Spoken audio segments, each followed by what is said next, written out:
Olá, querido, querida, tudo bem? Graça e paz. Deixa eu te fazer uma pergunta.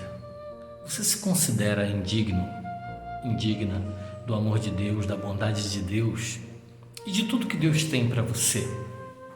Você se considera uma pessoa que não merece o favor de Deus por conta das práticas, por conta das situações que você tem vivido no decorrer da sua vida, no decorrer dos anos? Você se considera uma pessoa que não merece a misericórdia de Deus, que não merece a bondade de Deus, que não merece que Deus abençoe você, sua vida, sua casa e sua família? Você se considera alguém que não é digno de que Deus prospere você financeiramente, que Deus prospere sua família, que seus filhos sejam bênçãos na casa de Deus e que tenham bons empregos?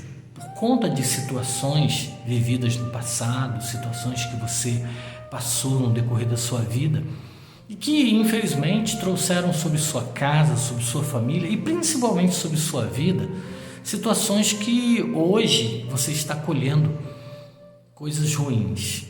Talvez um casamento que não foi da vontade de Deus, talvez ter mudado de uma cidade, ido para outro lugar que não era também para ter feito isso, talvez até mesmo sair de uma igreja e ir para uma outra igreja sem ter tido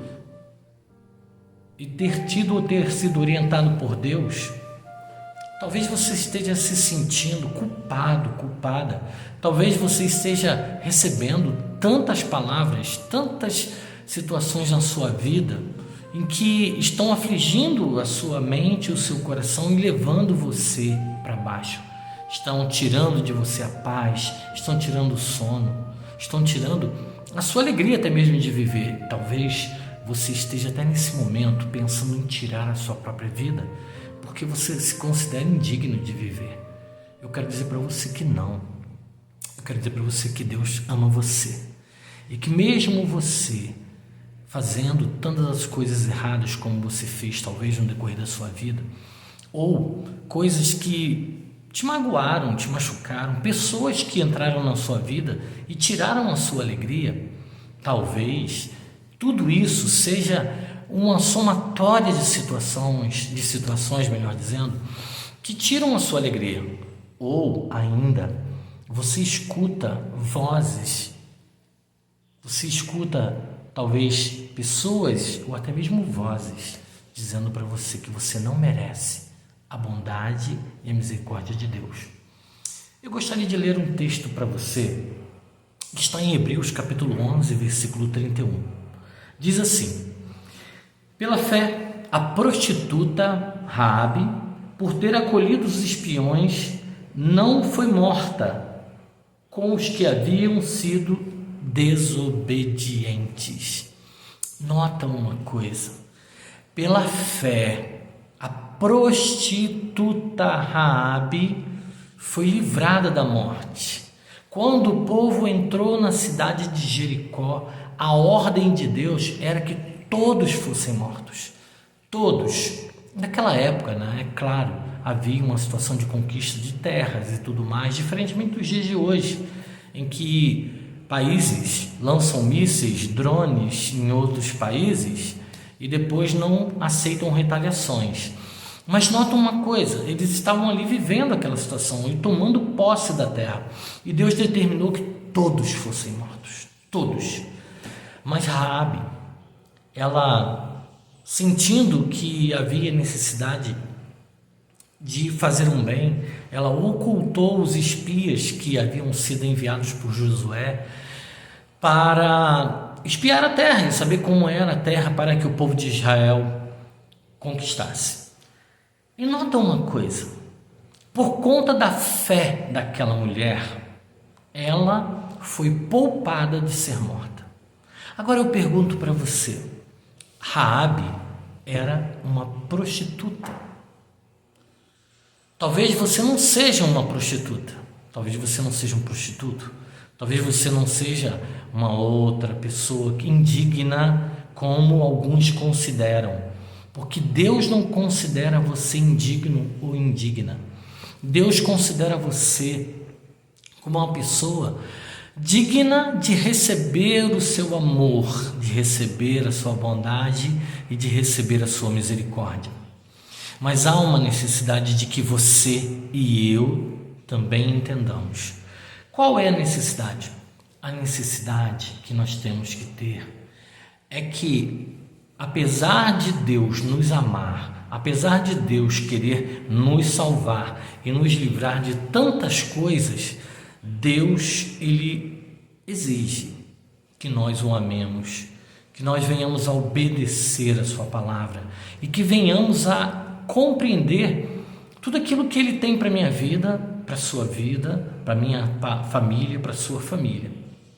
Olha, existem coisas que fogem do seu controle. Existem situações que fogem do seu controle, você não tem domínio. Eu vou te dar um exemplo. Você tem controle sobre a chuva? Não. Você tem controle sobre o sol? Se o sol vai ficar quente ou não vai ficar? O clima vai ficar mais ameno ou não? Não tem. Da mesma forma, você não tem controle sobre as ações das pessoas. Você não tem controle sobre as ações daqueles que querem te prejudicar ou daqueles que querem tirar a sua paz. Mas você tem controle de você mesmo, de você mesma. Você tem controle. E às vezes as vozes que você escuta podem até ser vozes que tiram a sua alegria, que tiram a sua paz. Porém, se você depositar a sua fé em Deus, se você depositar a sua confiança no Senhor, Deus te dará forças para que você vença. O apóstolo Paulo, escrevendo aos Filipenses, ele diz uma coisa: não andeis ansiosos por coisa alguma. Às vezes, a ansiedade, a necessidade da gente resolver uma situação que está fora do nosso controle, é tão grande que nos leva a tantas coisas, inclusive a depressão. Às vezes, o que está fora do seu controle, alguma situação na sua casa, na sua família, o seu pai, sua mãe, seu cônjuge, o seu filho, sua filha, tá? Alguém da sua família, o seu trabalho, alguém que está acima de você, tá?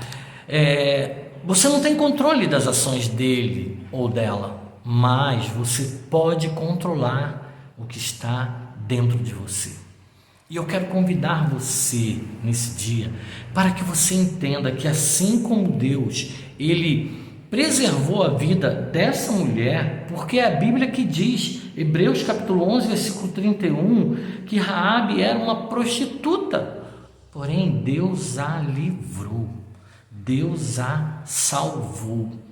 E para ainda melhorar a situação, porque tem gente que diz assim, para piorar a situação, não, para melhorar a situação, essa mulher, Raabe, que um dia foi prostituta, ela está o seu nome registrado na linhagem de Jesus Cristo. Nota uma coisa, na linhagem do rei Davi, vamos colocar assim a princípio, na linhagem do maior rei que Israel teve. Se Deus tira uma improvável de uma situação e coloca ela numa situação de destaque, da mesma forma Deus vai fazer com você, da mesma forma Deus vai fazer com a sua vida, da mesma forma o Senhor vai mudar essa história. Mas é necessário que você acredite, é necessário que você confie, é necessário que você entenda e que você faça de verdade o melhor para que você saia dessa situação. E mais, como diz no Salmo 27, versículo 14, diz o seguinte: espere no Senhor, seja forte, coragem, espere no Senhor. Eu quero dar crédito desse devocional, parte dele, para o livro chamado Encontro Diário com a Palavra de Deus, do pastor Osiel Nascimento, da igreja ADEC, Assembleia de Deus em Queimados. Mas o que eu disse para você, muitas das coisas não estão ali registrado, mas eu quero te dizer que o Senhor te ama e que Ele quer mudar a sua vida. Que Deus te abençoe.